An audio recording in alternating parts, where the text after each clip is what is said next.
you ever felt invisible at work, disconnected, like you don't belong? I have. But what if I told you there was something out there that leaders and others could access that could change that feeling of invisibility for people? And what if I told you that something was free, plentiful, and capable of illuminating, engaging, of fostering connection and belonging, and even changing culture? And what if I told you that thing was as simple and profound as genuine appreciation? Appreciation, it's as abundant as the air, it's renewable as the sun. And in a world increasingly defined by disconnection and disengagement, it has the power to change everything.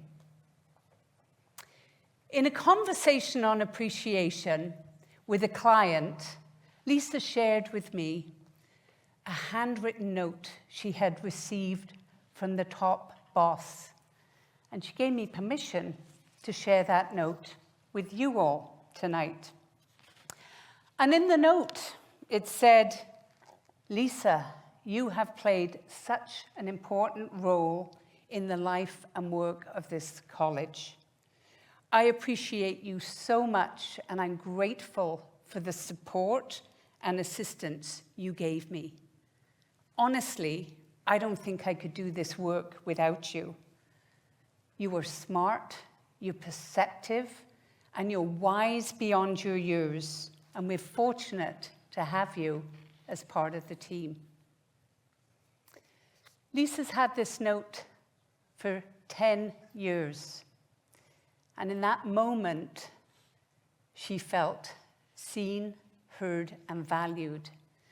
And on days where Lisa's feeling overlooked and underappreciated, she reaches for this note to remind her of her strength and her value.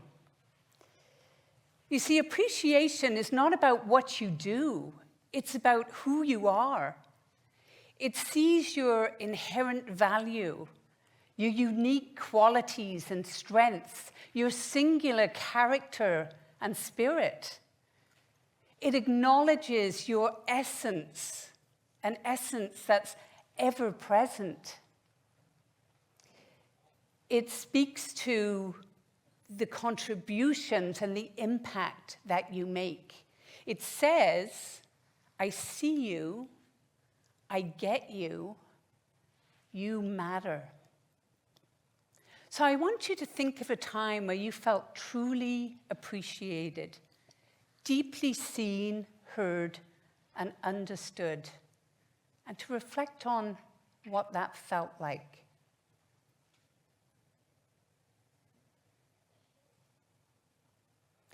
And I'm going to ask you to hold that thought.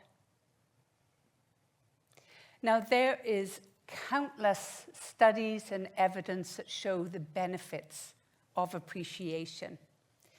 A recent study in the journal Cerebral Cortex found that expressing appreciation not only increased connection between people, but it aligned brain activity among people, whether they were in person or online. See, we can connect through Zoom. On the work front, it's been proven through many studies that appreciation increases engagement, retention, and productivity. And yet, with all this abundance of evidence, appreciation is a tool in the workplace that is untapped. It mystifies me why leaders treat appreciation like this magic lamp with limited wishes. You only get 3. Right? How can something that's so plentiful and abundant and transformative be so rarely given? In 2021, the Great Resignation saw millions of people leave the workplace. And a McKinsey study done around that time found that 54% said they left the company because they didn't feel valued. And 52% reported a lack of belonging. The research is clear. Hearts and minds go where they're appreciated. So what's the difference between appreciation and recognition? Because we use those words interchangeably, yet each one is different and they have a distinct impact. So recognition is about what you do. It's achievement-oriented, and it's tied to rewards, which are limited. And don't get me wrong, there's nothing wrong with recognition, and people love those rewards. And in fact, you can have appreciation and recognition happen in the same space. But recognition is surface. It tends to be transactional, and it tends to be impersonal. So it might sound like this: Ravi, you have exceeded all the goals we set out for you this year, and you've increased production by 20%. And so we're going to recognize you with a promotion. Thank you very much. The handshake. It's kind of like on your anniversary thanking your spouse for 20 years of outstanding service. Technically accurate, but missing the heart. Now, appreciation goes deeper because it illuminates who you are, your essence. And it might sound like this: Isabella, your gift of being the calm in the storm grounds and focuses our team, particularly when the stress is high and we're trying to meet those deadlines.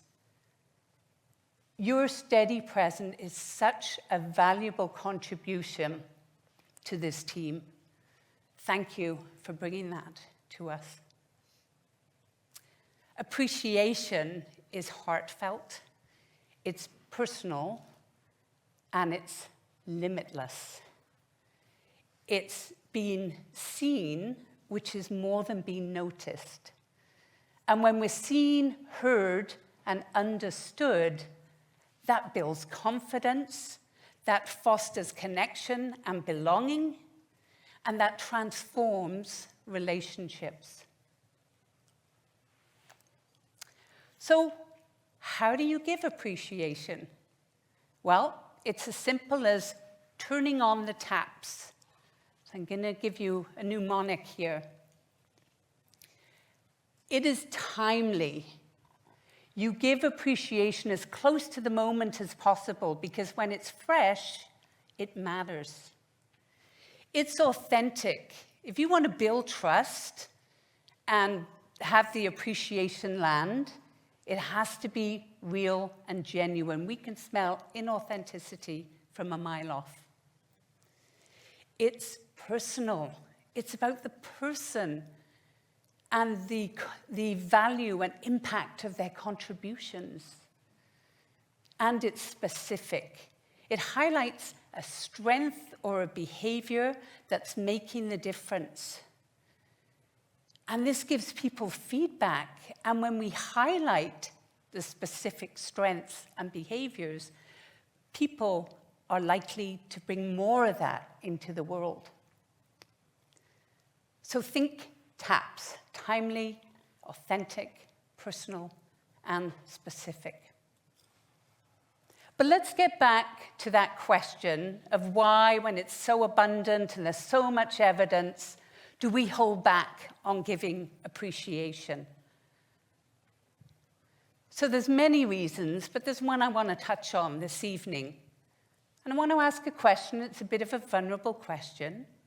But how many of you find it difficult to receive appreciation, whether it's given in public or in private? Yeah. I see a few hands go up, and there's all kinds of reasons for that. Our willingness to give appreciation is tied to our ability to receive appreciation. I mean, think about it. If you find, for whatever reason, appreciation difficult, awkward, or even painful, you're likely to project that other people are going to find it difficult, awkward, and painful. And you're going to hold back. Now, it's super important to understand how people like to receive appreciation. I love public appreciation, preferably with a marching band and a megaphone. But others may prefer a one-to-one conversation, a timely email, or a handwritten note, like Lisa. So it's important to understand that. But to assume that people don't want or need or will benefit from appreciation simply defies the research. So what's your relationship to appreciation? And what holds you back from giving more of it? Because we need to give more of it. Psychologist Dr. John Gottman says, for successful and healthy relationships, both at work and home, to thrive, we need to receive a 5-to-1 ratio of appreciation to criticism. 5-to-1. Now, I'm all for feedback, but I once worked for a company that clearly didn't get the Gottman memo. In fact, it handed out more criticism than hot dogs at a ball game. And I remember saying to my boss, I know where I'm screwing up and where I'm missing the mark, because you communicate that really clearly. What I'm not clear about is where I'm succeeding and where I'm contributing value. And I'm going to totally own that that was a passive-aggressive conversation, okay? But nothing really changed because it was part of the culture. And so after 6 months of a constant stream of criticism and a lack of appreciation, I found I was doubting myself, my work, and my contributions. And I made the bold decision to quit. Despite not having another job lined up, and despite being sole provider for my family at the time. Now, there may be some of you in the audience going, well, that was reckless. But I've personally witnessed the long-term emotional toll of people being unseen and undervalued in the workplace. And it erodes confidence, your belief in your self-worth, and it sends you down a path where you play small and you just can't see options. And I just wasn't going to go there. Now, earlier, I asked you to think about a time where you felt deeply appreciated. How did that feel?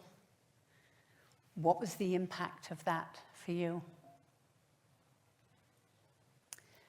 Now, who in your workplace, your community, your family could benefit from your deep appreciation right now? One of the most profound human needs is to be seen for who we are. Imagine the impact if leaders had a daily practice of appreciation, creating workplaces where people felt seen, heard, and valued. It's not complicated. It's not costly.